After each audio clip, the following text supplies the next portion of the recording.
दिंडोशीचे आमदार राजहंस सिंग यांनी कुरार परिसरातल्या आंबेडकर तलावामध्ये गणेश मूर्तीचं विसर्जन केलेलं आहे। राजहंस सिंग यांनी आमदार निधीमधून कुरार विलेज परिसरातल्या शांताराम तलावाचं पुनरुज्जीवन केलं आहे। या तलावामध्ये गणेश विसर्जनासाठी विशेष अशी वेगळी जागा तयार करण्यात आली आहे। या तलावाच्या एका बाजूला आज 2,500 गणेश मूर्तींचं विसर्जन करण्यात आलं। विसर्जनासाठीचा मोठा हेलपाटा वाचल्यामुळे स्थानिक गणेश भक्तांनी समाधान व्यक्त केलेलं आहे। राजहंस सिंग यांनी स्वतः या तलावामध्ये उतरून गणेश मूर्तींचं विसर्जन केलंय। कुरारच्या तलावामध्ये या गणपती बाप्पाचं विसर्जन करण्यात आलं।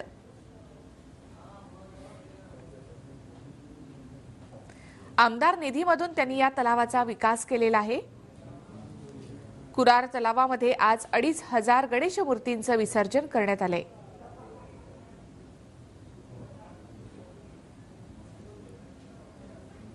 आमदार राजहंस सिंग यांनी स्वतः कुरार परिसरातल्या आंबेडकर तलावामध्ये गणेश मूर्तीचं असं विसर्जन केलंय।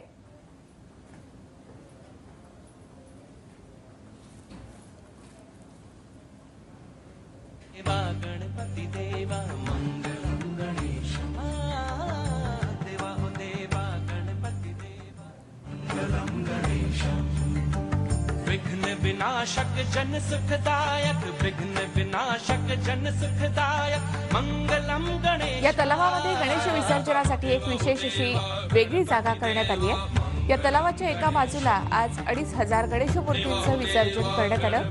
स्वतः आमदार राजहंस सिंग यांनी आपल्या गणेश मूर्तीचं विसर्जन या तलावामध्ये केलेलं आहे। आमदार निधीमधून त्यांनी या तलावाचा विकास केलाय। माझे लोक आहे, मी कुर्रेला शीतल तलावाला पण विसर्जन केलेलं आहे आणि 25 नंतर झालेलं आहे आणि हे सेवा आहे, हे लोक सेवा करत आहे। त्यांच्याबरोबर मी पण सेवा करायला उतरलेला आहे। इलेक्शन येत राहणार जात राहणार, लोक लढणार हारणार जिंकणार ते सोडा हो। जनतेची जी सच्ची सेवा आहे, गणरायाची सच्ची सेवा करण्यासाठी मी ते उतरलेला आहे। मी आमदार आहे, लोकांनी आमदार निवडून दिले। मी मनुष्य आहे याचा मला भान आहे। ते मनुष्य देवाची सेवा करायला उतरलेलं आहे, त्या डोक्यात मी चालू ते इथे